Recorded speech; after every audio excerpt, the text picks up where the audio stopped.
धन धन सतगुरु तेरा ही आसरा।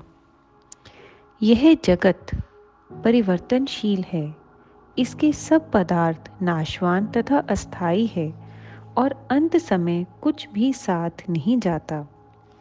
यह शरीर जो माता के पेट से हमारे साथ आया है, यह भी अंत समय साथ नहीं जाना।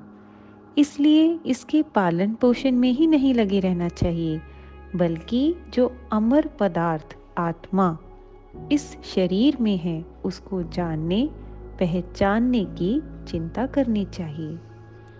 सांसारिक, शारीरिक तथा अन्य अनेक विद्याओं के बारे में बेअंत ज्ञान प्राप्त किया होगा, परंतु अपने आप के बारे में भी तो ज्ञान होना चाहिए कि जीव क्या है। उम्र दिन प्रतिदिन घट रही है। हर दिन, घंटा, मिनट और सेकंड हमें हमारे अंत समय के निकट ले जा रहा है। माँ कहती है कि मेरा पुत्र बड़ा हो गया, परंतु यह नहीं जानती कि जो पल, घड़ी अथवा दिन बीत गया वह उसकी उम्र में से घट गया। संत महात्माओं की संगत में से इस बात की सूझबूझ आती है कि मरना सच तथा जीना झूठ है। इसके साथ साथ मालिक से मिलने के विचार मन में पैदा होते हैं और जीव पाप कर्मों से बच जाता है। इस नाशवान संसार में कोई भी चीज, पदार्थ अथवा जीव सदा के लिए नहीं टिक सकता। प्रत्येक को अपनी उम्र रूपी अवधि पूरी होने पर यहाँ से बहुत दूर किसी अनजाने तथा खतरनाक देश में जाना पड़ता है। इस संसार के भड़कीले रंग को देखकर नहीं भूलना चाहिए। इसका रंग कुसुम के फूल की तरह कच्चा है। शरीर की सब कद्र तथा कीमत केवल आत्मा के कारण ही है।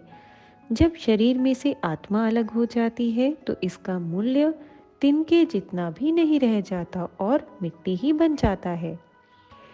उस अमोलक रत्न आत्मा को पहचानने का विचार करना चाहिए। रब अथवा जिसको कुल मालिक या परमात्मा कहते हैं, संतों ने उसको देखा है। वे इस बात को मानते हैं तथा प्रमाण भी देते हैं। यह शरीर मालिक का सच्चा मंदिर है, जिसमें से हम उसकी खोज केवल गुरमुख बनकर ही कर सकते हैं। संतों की शिक्षा अपनी प्रमाण खुद आप ही है। उसके लिए किसी अन्य शहादत या गवाही देने की आवश्यकता नहीं पड़ती। उसके प्रति अन्य प्रमाण देना सूर्य को दीपक दिखाने के समान है। पुरातन ऋषि मुनियों का वचन, जागो, उठो तथा परमार्थ के मार्ग पर चलो। जब तक अपने असली ठिकाने पर न पहुंच जाओ तब तक आराम ना करो। संतों के मत में नगदो नकदी का सौदा होता है, वहां उधार का काम नहीं। जबानी जमा खर्च वाला हिसाब नहीं करो तथा खुद अपनी आंखों से इसी जन्म में जीते जी ही देख लो।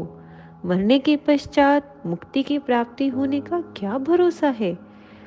मालिक की सच्ची भक्ति तथा उसकी प्राप्ति इसी जन्म में ही हो सकती है। इसलिए शुभ कर्म अभी करो और फिर का भरोसा न रखो। जो अब नहीं करते तथा आज का काम कल पर छोड़ देते हैं, वे फिर कभी भी नहीं कर सकते। समय की कद्र करो। समय तथा समुद्र की लहर कभी किसी का इंतजार नहीं करते और न ही रोके रुकते हैं। धन धन सतगुरु तेरा ही आसरा।